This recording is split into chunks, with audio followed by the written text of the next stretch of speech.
in every branch of natural philosophy, who not long before our story opens had made experience of a spiritual affinity more attractive than any chemical one.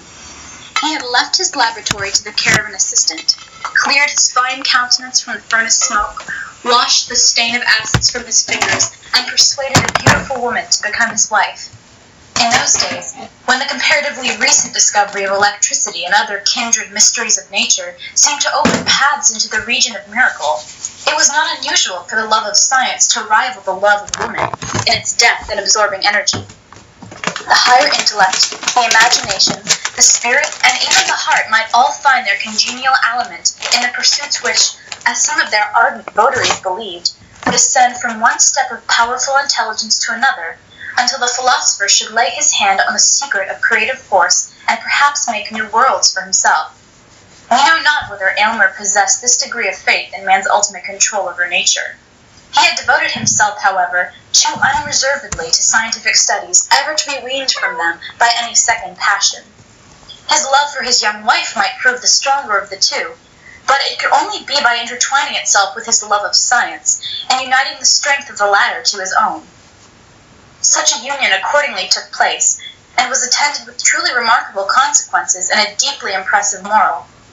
One day, very soon after their marriage, Aylmer sat gazing at his wife with a trouble in his countenance that grew stronger until he spoke. "Georgiana," said he, "has it never occurred to you that the mark upon your cheek might be removed?" "No, indeed," said she, smiling, but perceiving the seriousness of his manner, she blushed deeply. "To tell you the truth, it has been so often called a charm that I was simple enough to imagine it might be so." "Upon another face perhaps it might," replied her husband, "but never on yours.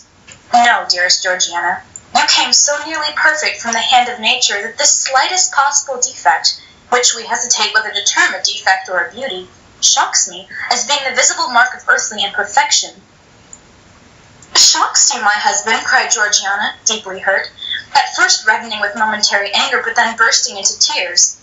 "Then why did you take me from my mother's side? You cannot love what shocks you." To explain this conversation, it must be mentioned that in the center of Georgiana's left cheek there was a singular mark, deeply interwoven, as it were, with the texture and substance of her face.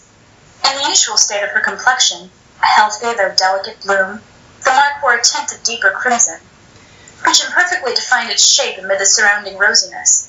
When she blushed, it gradually became more indistinct, and finally vanished amid a triumphant rush of blood that bathed the whole cheek with its brilliant glow. But if any shifting motion caused her to turn pale, there was the mark again, a crimson stain upon the snow, in what Aylmer sometimes deemed an almost fearful distinctness. Its shape bore not a little similarity to the human hand, though of the smallest pygmy size. Georgiana's lovers were wont to say that some fairy at her birth hour had laid her tiny hand upon the infant's cheek and left this impress there in token of the magic endowments that were to give her such sway over all hearts. Many a desperate swain would have risked life for the privilege of pressing his lips to the mysterious hand. It must not be concealed, however, that the impression wrought by this fairy sign manual varied exceedingly, according to the difference of temperament in the beholders. Some fastidious persons, but they were exclusively of her own sex, affirmed that the bloody hand, as they chose to call it, quite destroyed the effect of Georgiana's beauty, and rendered her countenance even hideous.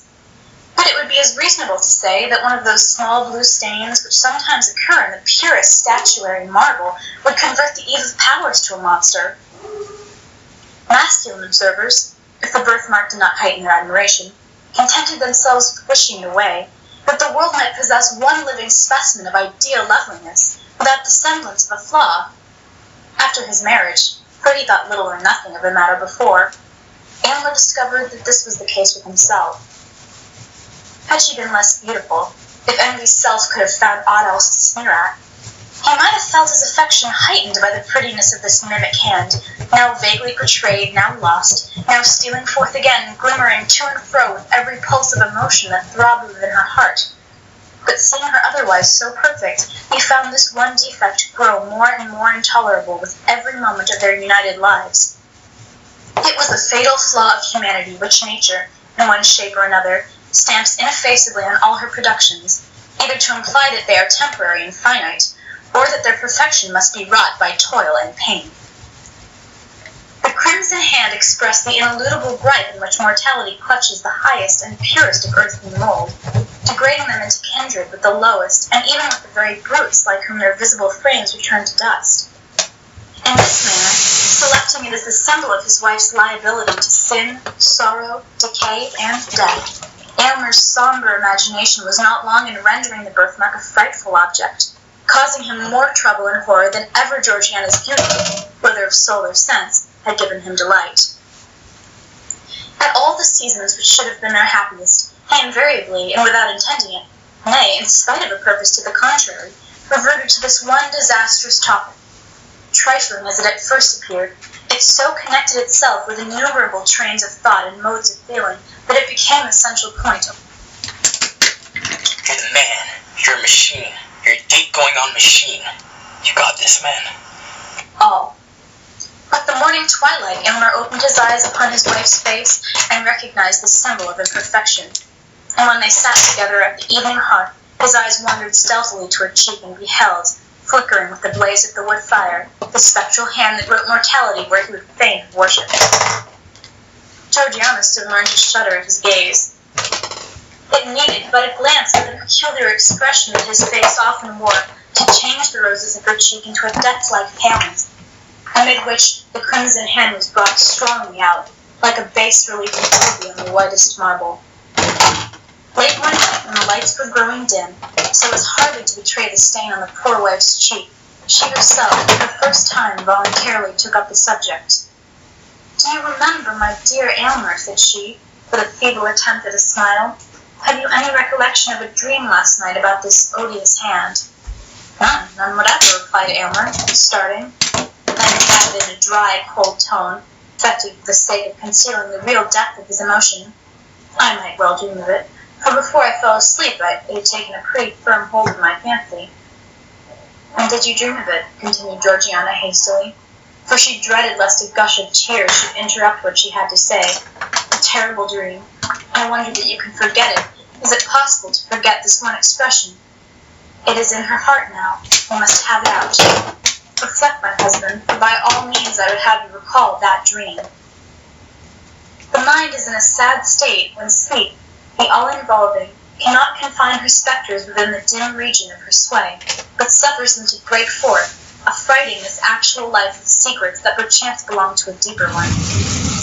Aylmer now remembered his dream. He had fancied himself with the servant Aminadab, attempting an operation for the removal of the birthmark. But the deeper went the knife, the deeper sank the hand, until at length its tiny grasp appeared to have caught hold of Georgiana's heart, whence, however, her husband was inexorably resolved to cut or wrench it away. When the dream had shaped itself perfectly in his memory, Aylmer sat in his wife's presence with a guilty feeling. Truth often finds a way to the mind close muffled in robes of sleep, and then speaks with uncompromising directness of matters in regard to which we practice an unconscious self-deception during our waking moments. Until now, he had not been aware of the tyrannizing influence acquired by one idea over his mind, and of the lengths which he might find in his heart to go for the sake of giving himself peace. "Aylmer," resumed Georgiana solemnly, "I know not what may be the cost to both of us to rid me of this fatal birthmark. Perhaps its removal may cause cureless deformity, or it may be the stain goes as deep as life itself. Again, do we know that there is a possibility, on any terms, of unclasping the firm grip of this little hand which was laid upon me before I came into the world?" "Dearest Georgiana, I have spent much thought upon the subject," hastily interrupted Aylmer. "I am convinced of the perfect practicability of its removal." "If there may be the remotest possibility of it," continued Georgiana, "let the attempt be made at whatever risk. Danger is nothing to me. For life, while this hateful mark makes me the object of your horror and disgust, life is a burden which I would fling down with joy. Either remove this dreadful hand or take my wretched life. You have deep science. All the world bears witness of it. You have achieved great wonders. Cannot you remove this little mark which I cover with the tips of 2 small fingers? Is this beyond your power, for the sake of your own peace and to save your poor wife from madness?" "Noblest, dearest, tenderest wife," cried Aylmer, rapturously, Doubt not of my power. I have already given this matter the deepest thought which might almost have enlightened me to create a being less perfect than yourself. Georgiana, you have led me deeper than ever into the heart of science. I feel myself fully competent to render this dear cheek as faultless as its fellow. And then, most beloved, what will be my triumph when I shall have corrected what nature left imperfect in her fairest work? Even Pygmalion, when his sculptured woman assumed life, felt not greater ecstasy than mine will be. It is resolved then, said Georgiana, faintly smiling. And Aylmer, spare me not, that you should find the birthmark take refuge in my heart at last.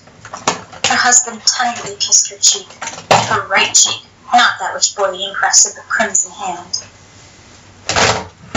The next day Aylmer apprised his wife of a plan that he had formed, whereby he might have opportunity for the intense thought and constant watchfulness which the proposed operation would require, while Georgiana likewise would enjoy the perfect repose essential to its success. They were to seclude themselves in extensive apartments occupied by Aylmer as a laboratory, and where, during his toilsome youth, he had made discoveries in the elemental powers of nature that had roused the admiration of all learned societies in Europe. Seated calmly in this laboratory, the pale philosopher had investigated the secrets of the highest cloud region and of the profoundest minds. He had satisfied himself of the causes that kindled and kept alive the fires of the volcano, and had explained the mystery of fountains, and how it is that they gush forth, some so bright and pure, and others with such rich medicinal virtues, from the dark bosom of the earth. Here, too, at an earlier period, he had studied the wonders of the human frame, and attempted to fathom the very process by which nature assimilates all her precious influences from earth and air, and from the spiritual world, to create and foster man, her masterpiece. The latter pursuit, however, Aylmer had long laid aside in unwilling recognition of the truth, against which all seekers sooner or later stumble, that our great creative mother, while she amuses us with apparently working in the broadest sunshine, is yet severely careful to keep her own secrets, and, in spite of her pretended openness, shows us nothing but results. She permits us, indeed, to mar, but seldom to mend, and, like a jealous patentee, on no appointment to make.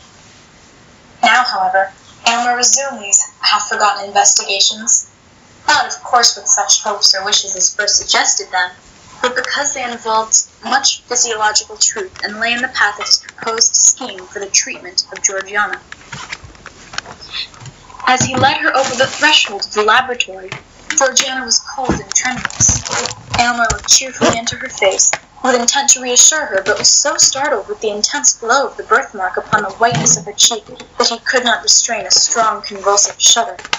His wife fainted. "Aminadab! Aminadab!" shouted Aylmer, stamping violently on the floor. Forthwith there issued from an inner apartment a man of low stature but bulky frame, with shaggy hair hanging about his visage, which was grimed with the vapors of the furnace. This personage had been Aylmer's underworker during his whole scientific career, and was admirably fitted for that office by his great mechanical readiness, and the skill with which, while incapable of comprehending a single principle, he executed all the details of his master's experiments. While his vast strength, his shaggy hair, his smoky aspect, and the indescribable earthiness that encrusted him, he seemed to represent man's physical nature, while Aylmer's slender figure and pale intellectual face were no less apt a type of the spiritual element. "Throw open the door of the boudoir, Aminadab," said Aylmer, "and burn a pastille." "Yes, master," answered Aminadab, looking intently at the lifeless form of Georgiana, and then he muttered to himself, "If she were my wife, I'd never part with that birthmark." When Georgiana recovered consciousness, she found herself breathing an atmosphere of penetrating fragrance, the gentle potency of which had recalled her from her death-like faintness. The scene around her looked like enchantment. Aylmer had converted those smoky, dingy, somber rooms, where he had spent his brightest years in recondite pursuits, into a series of beautiful apartments not unfit to be the secluded abode of a lovely woman. The walls were hung with gorgeous curtains, which imparted the combination of grandeur and grace that no other species of adornment can achieve. And as they fell from the ceiling to the floor, their rich and ponderous folds, concealing all angles and straight lines, appeared to be shut in the scene from infinite space. For aught Georgiana knew, it might be a pavilion among the clouds, and Aylmer, excluding the sunshine which would have interfered with his chemical processes, had supplied its place with perfumed lamps, emitting flames of various hue, but all uniting in a soft, empurpled radiance. He now knelt by his wife's side, watching her earnestly, but without alarm, for he was confident in his science, and felt that he could draw a magic circle round her within which no evil might intrude. "Where am I? Ah, I remember," said Georgiana faintly, and she placed her hand over her cheek to hide the terrible mark from her husband's eyes. "Fear not, dearest," exclaimed he. "Do not shrink from me. Believe me, Georgiana, I even rejoice in a single imperfection, since it will be such a rapture to remove it." "Oh, spare me," sadly replied his wife. "Pray do not look at it again. I can never forget that convulsive shudder." In order to soothe Georgiana, and, as it were, to release her mind from the burden of actual things, Aylmer now put in practice some of the light and playful secrets which science had taught him among its profounder lore. Airy figures, absolutely bodiless ideas, and forms of unsubstantial beauty came and danced before her, imprinting their momentary footsteps on beams of light. Though she had some indistinct idea of the method of these optical phenomena, still the illusion was almost perfect enough to warrant the belief that her husband possessed sway over the spiritual world. And again, when she felt a wish to look forth from her seclusion, immediately, as if her thoughts were answered, the procession of external existence flitted across the screen. The scenery and the figures of actual life were perfectly represented, but with that bewitching yet indescribable difference which always makes a picture, an image, or a shadow so much more attractive than the original. When wearied of this, Aylmer bade her cast her eyes upon a vessel containing a quantity of earth. She did so with little interest at first, but was soon startled to perceive the germ of a plant shooting upward from the soil. Then came the slender stalk, the leaves gradually unfolded themselves, and amid them was a perfect and lovely flower. "It is magical," cried Georgiana. "I dare not touch it." "Nay, pluck it," answered Aylmer. "Pluck it, and inhale its brief perfume while you may. The flower will wither in a few moments and leave nothing save its brown seed vessels, but thence may be perpetuated a race as ephemeral as itself." But Georgiana had no sooner touched the flower than the whole plant suffered a blight, its leaves turning coal-black as if by the agency of fire.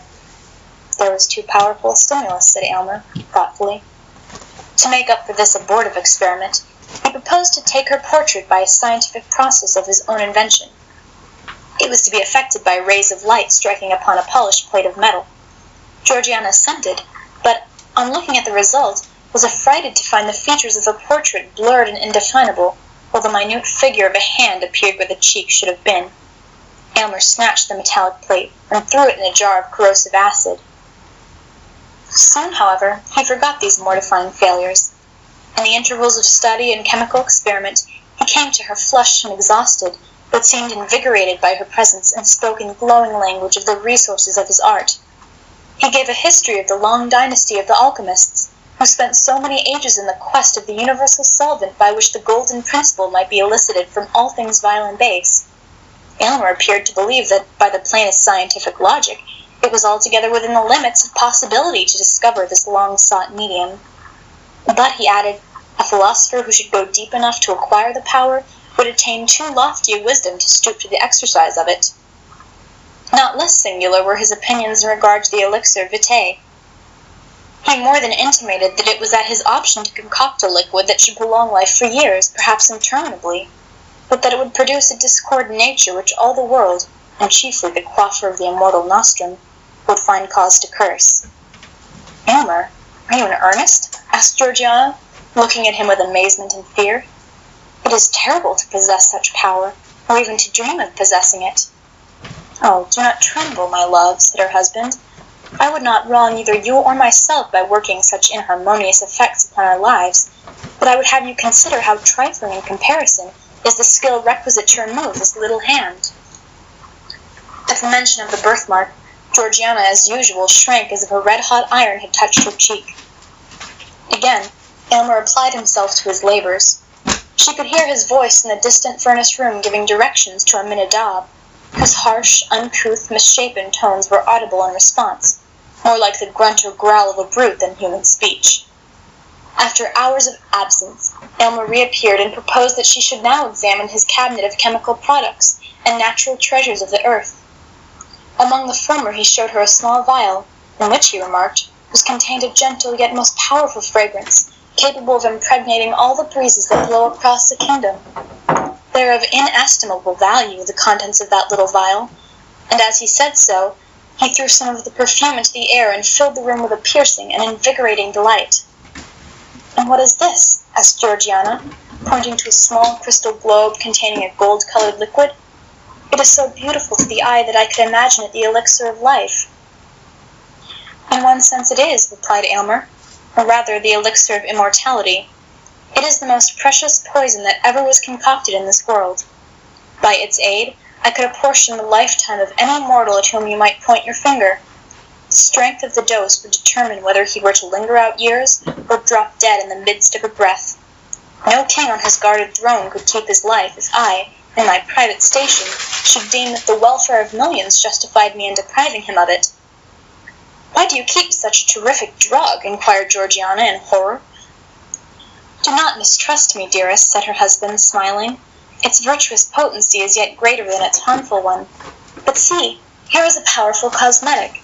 With a few drops of this in a vase of water, freckles may be washed away as easily as the hands are cleansed. A stronger infusion would take the blood out of the cheek and leave the rosiest beauty a pale ghost." "Is it with this lotion that you intend to bathe my cheek?" asked Georgiana anxiously. "Oh no," hastily replied her husband. "This is merely superficial. Your case demands a remedy that shall go deeper." In his interviews with Georgiana, Aylmer generally made minute inquiries as to her sensations and whether the confinement of the rooms and the temperature of the atmosphere agreed with her.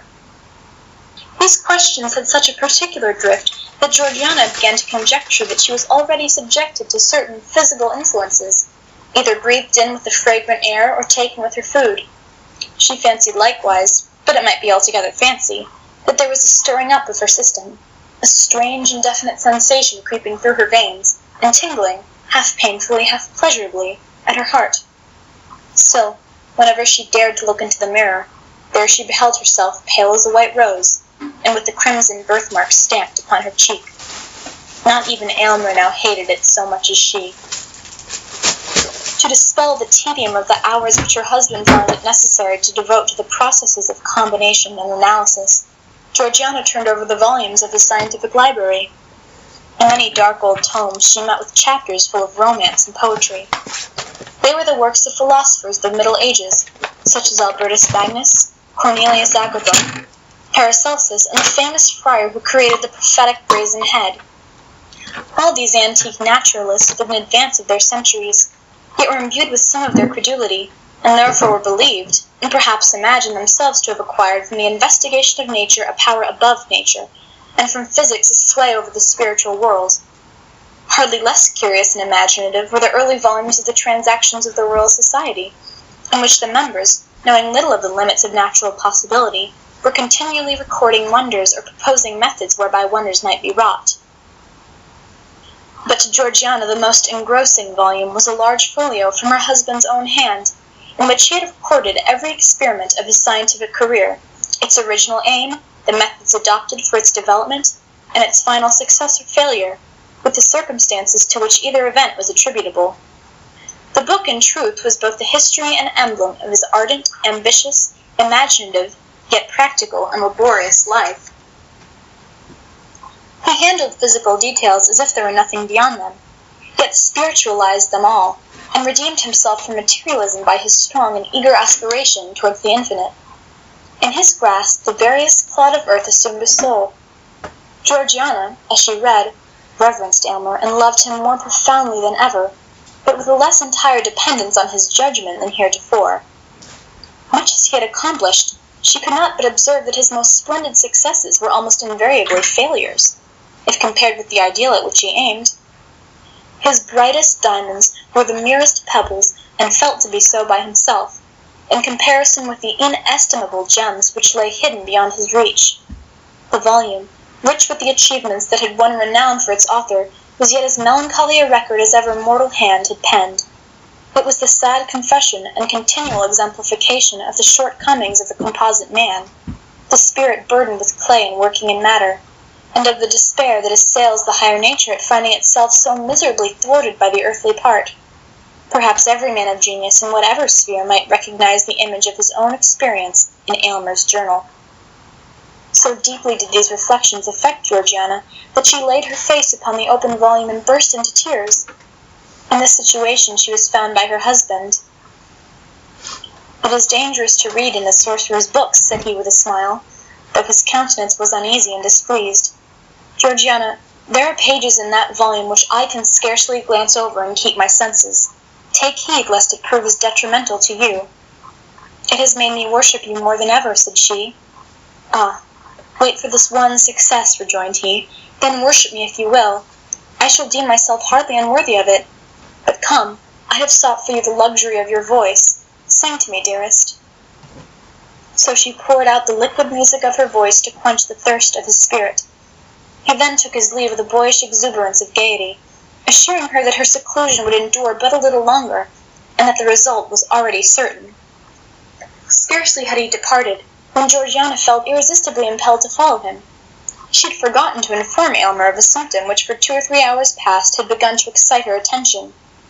It was a sensation in the fatal birthmark, not painful, but which induced a restlessness throughout her system. Hastening after her husband, she intruded for the first time into the laboratory. The first thing that struck her eye was the furnace, that hot and feverish worker with the intense glow of its fire, which by the quantities of soot clustered above, it seemed to have been burning for ages. There was a distilling apparatus in full operation. Around the room were retorts, tubes, cylinders, crucibles, and other apparatus of chemical research. An electrical machine stood ready for immediate use. The atmosphere felt oppressively close, and was tainted with gaseous odors which had been tormented forth by the processes of science. The severe and homely simplicity of the apartment, with its naked walls and brick pavement, looked strange, accustomed as Georgiana had become to the fantastic elegance of her boudoir. But what chiefly, indeed almost solely drew her attention, was the aspect of Aylmer himself.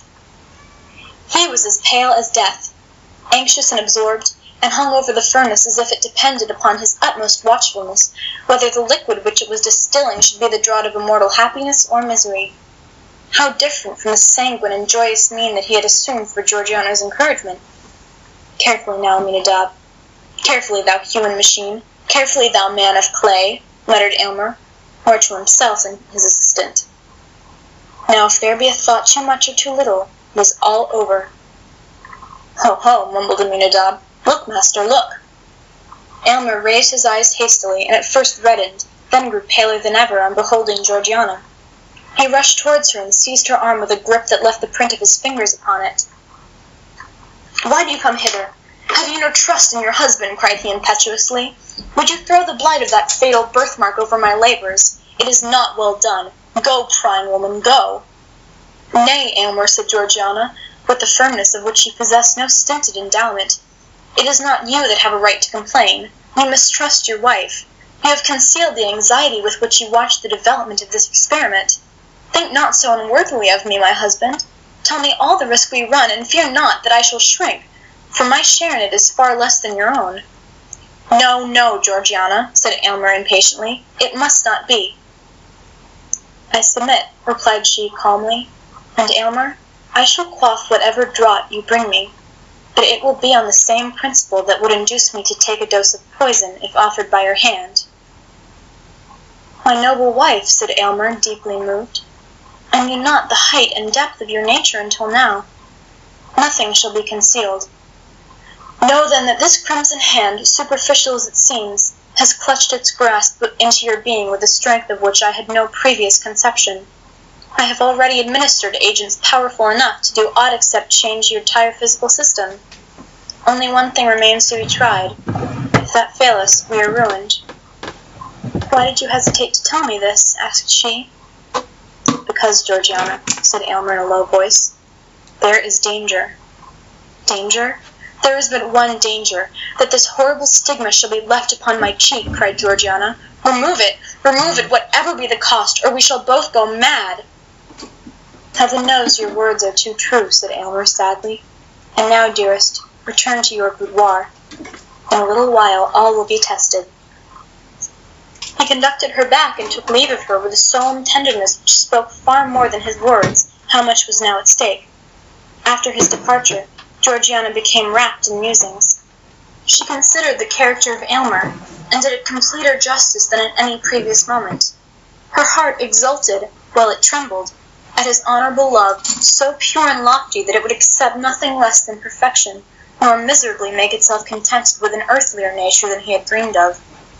She felt how much more precious was such a sentiment than that meaner kind which would have borne with the imperfection for her sake, and have been guilty of treason to holy love by degrading its perfect idea to the level of the actual, and with her whole spirit she prayed that for a single moment she might satisfy his highest and deepest conception. Longer than one moment, she knew well it could not be, for his spirit was ever on the march, ever ascending, and each instant required something that was beyond the scope of the instant before. The sound of her husband's footsteps aroused her. He bore a crystal goblet containing a liquor colourless as water, but bright enough to be the draught of immortality. Aylmer was pale, but it seemed rather the consequence of a highly wrought state of mind and tension of spirit than of fear or doubt. "The concoction of the draught has been perfect," said he, in answer to Georgiana's look. "Unless all my science has deceived me, it cannot fail." "Save on your account, my dearest Aylmer," observed his wife. "I might wish to put off this birthmark of mortality by relinquishing mortality itself in preference to any other mode. Life is but a sad possession to those who have attained precisely the degree of moral advancement at which I stand. Were I weaker and blinder, it might be happiness. Were I stronger, it might be endured hopefully. But being what I find myself, methinks I am of all mortals the most fit to die." "You are fit for heaven without tasting death," replied her husband. "But why do we speak of dying? This draught cannot fail. Behold its effect upon this plant." On the window seat there stood a geranium, diseased with yellow blotches, which had overspread all its leaves. Aylmer poured a small quantity of the liquid upon the soil in which it grew. In a little time, when the roots of the plants had taken up the moisture, the unsightly blotches began to be extinguished in a living verdure. "There needed no proof," said Georgiana, quietly. "Give me the goblet. I joyfully stake all upon your word." "Drink then, thou lofty creature," exclaimed Aylmer, with fervid admiration. "There is no taint of imperfection on thy spirit. Thy sensible frame, too, shall soon be all perfect." She quaffed the liquid and returned the goblet to his hand. "It is grateful," said she with a placid smile. "Methinks it is like water from a heavenly fountain, for it contains I know not what of unobtrusive fragrance and deliciousness. It allays a feverish thirst that had parched me for many days. And now, dearest, let me sleep. My earthly senses are closing over my spirit, like the leaves around the heart of a rose at sunset." She spoke the last words with a gentle reluctance, as if it required almost more energy than she could command to pronounce the faint and lingering syllables. Scarcely had they loitered through her lips ere she was lost in slumber. Aylmer sat by her side, watching her aspect with the emotions proper to a man the whole value of whose existence was involved in the process now to be tested. Mingled with this mood, however, was the philosophic investigation characteristic of a man of science. Not the minutest symptom escaped him. A heightened flush of the cheek, a slight irregularity of breath, a quiver of the eyelid, a hardly perceptible tremor through the frame. Such were the details which, as the moments passed, he wrote down in his folio volume. Intense thought had set its stamp upon every previous page of that volume, but the thoughts of years were all concentrated upon the last.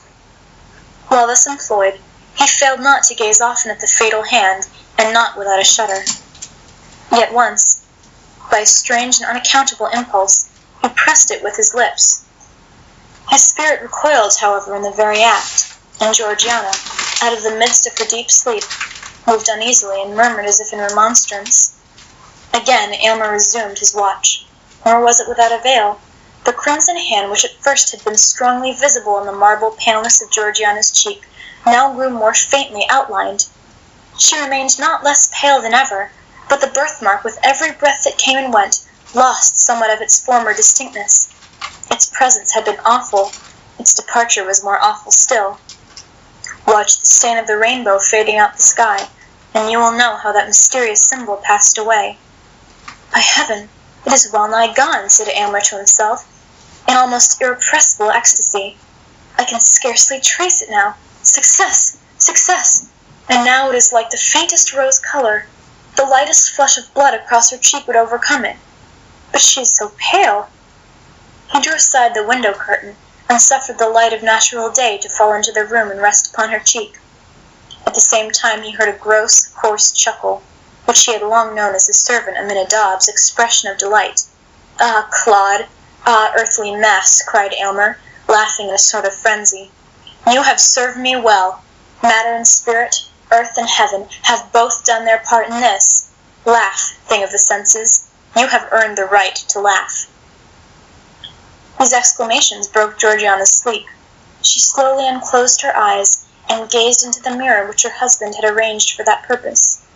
A faint smile flitted over her lips when she recognized how barely perceptible was now that crimson hand which had once blazed forth with such disastrous brilliancy as to scare away all their happiness. But then her eyes sought Aylmer's face with a trouble and anxiety that he could by no means account for. "My poor Aylmer," murmured she. "Poor? Nay, richest, happiest, most favoured," exclaimed he. "My peerless bride, it is successful. You are perfect." "My poor Aylmer," she repeated, with a more than human tenderness. "You have aimed loftily. You have done nobly. Do not repent that with so high and pure a feeling you have rejected the best that earth could offer. Aylmer, dearest Aylmer, I am dying." Alas, it was too true. The fatal hand had grappled with the mystery of life, and was the bond by which an angelic spirit kept itself in union with a mortal frame. As the last crimson tint of the birthmark, that sole token of human imperfection, faded from her cheek, the parting breath of the now perfect woman passed into the atmosphere, and her soul, lingering a moment near her husband, took its heavenward flight. Then a hoarse, chuckling laugh was heard again. Thus ever does the gross fatality of earth exult in its invariable triumph over the immortal essence which, in this dim sphere of half-development, demands the completeness of a higher state.